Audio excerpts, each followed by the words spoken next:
Hi there, I'm Lindsay and I've been working with a group of young people in East London.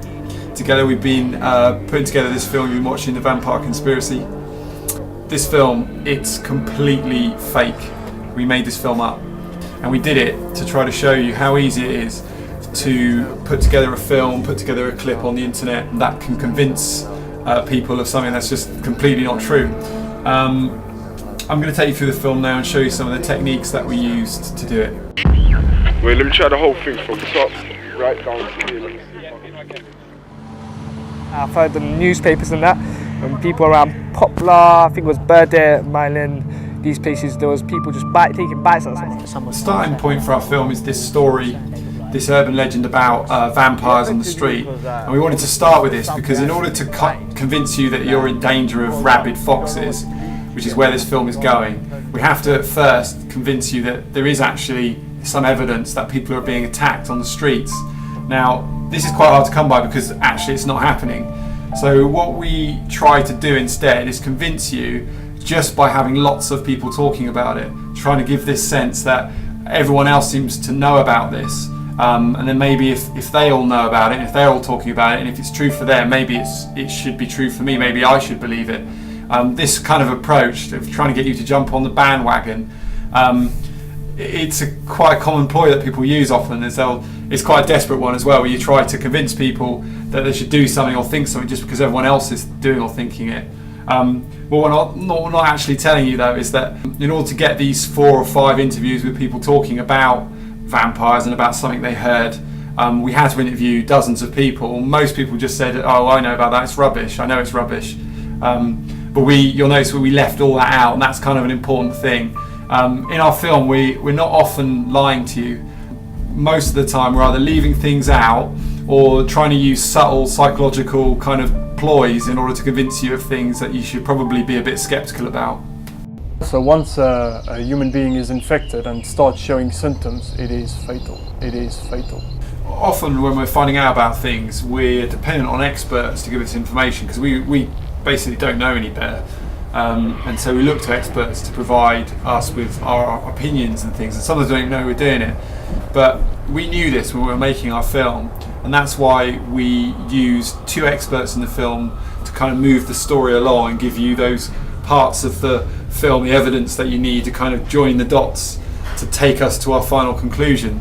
Now, the reason why it's so easy to manipulate people with experts is because there's no real definition of what makes an expert. So you can very easily just put someone in your film, claim they're an expert when they're nothing of the sort. Now, that is exactly what we've done in our film. We've taken 2 guys, you might recognise one of them on screen now, and they've given their opinions. They've probably, hopefully, sounded pretty convincing, and we've put a little title there, so telling you this kind of grand expert title of what they are.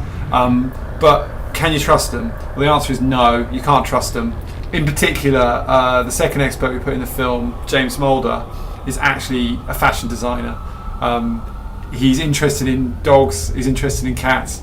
Doesn't make him an expert mammologist. In March 2005, the Daily Telegraph ran a story of a killing an Alsatian in broad daylight. Well, this completely baffled. Generally, the evidence that we present, newspaper articles, magazine articles, TV news reports, these are real. Now, the problem with them is though that the way that we've kind of put them together, the way that we've arranged them, actually makes them look as if they mean something other than what they do. And it's this kind of misrepresentation of the facts that kind of makes the film quite credible. Because if you were to check whether these newspaper reports exist, you'd find that they do, but that doesn't mean that what we're saying about them is right. So, for example, in the middle of the film, we're trying to prove to you that there's been this spate of fox attacks over the last sort of 5 years, this epidemic, and we show you all these articles and newspaper headlines, scary fox attacks. What we're not telling you though is that we've actually taken these articles from all over the last 30 years. They're not all just from the last 5 years, and actually they're not all from just the UK. They're spread over the whole globe, including countries that have rabies. So when you know this, it makes what we say about these articles completely ridiculous, and what we say in this part of the film is completely uncredible. In March 2005, the Daily Telegraph ran a story of a fox killing an Alsatian in broad daylight. Now this is the point in the film where we've introduced you to an enemy, a specific enemy that we've pointed out, and if you think about it, the whole film really leads to blaming the fox for absolutely everything. And there's a reason why we've done that. When we started this project, we actually set out to try to create a propaganda film that convinced young people in our local estate to support a lifting of the ban on hunting, fox hunting. And so the whole film really, what we're trying to do is influence the way that you, the audience, thinks about foxes. It's not about rabies, not really about government cover-ups, it's not really about vampires, it's actually about fox hunting. So this is something that I think it gets used a lot, and audiences like to be handed, you know, someone to blame. So if a film's pointing everything out that's wrong, and then it says it's all the fault of this person or this group of people, that's actually quite attractive because it just simplifies everything, makes it easy, and people like that.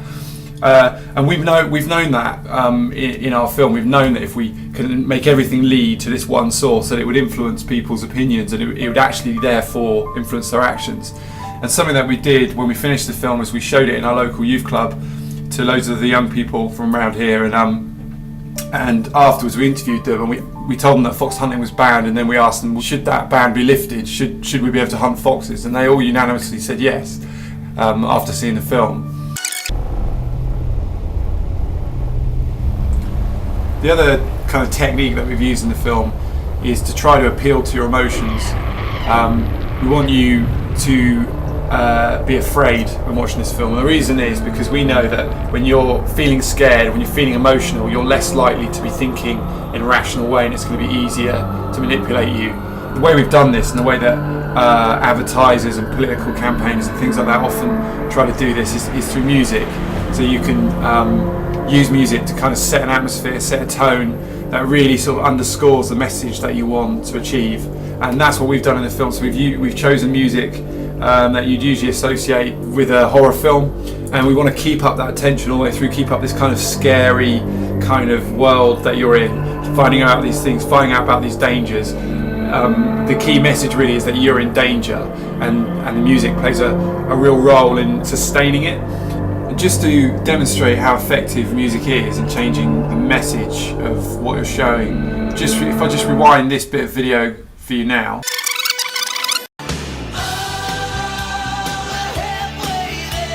See how different it feels with a bit Bon Jovi on it.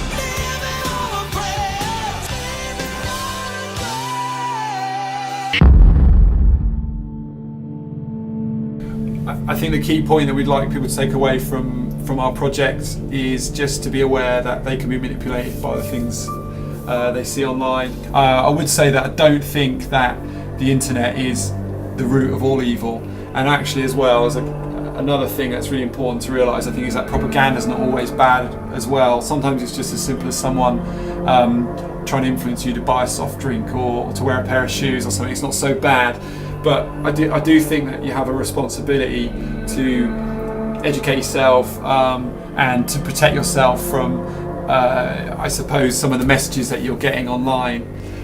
There are also other techniques that we've not gone into, and you can have a look on our blog if you want to find out more. It's www.digidisruption.co.uk. More techniques like Down with the Kids, which is what I'm doing now. So I've got my hood up, so I'm trying to see more like you, so you trust me more. That's another technique that we didn't put in our film that I'm demoing now.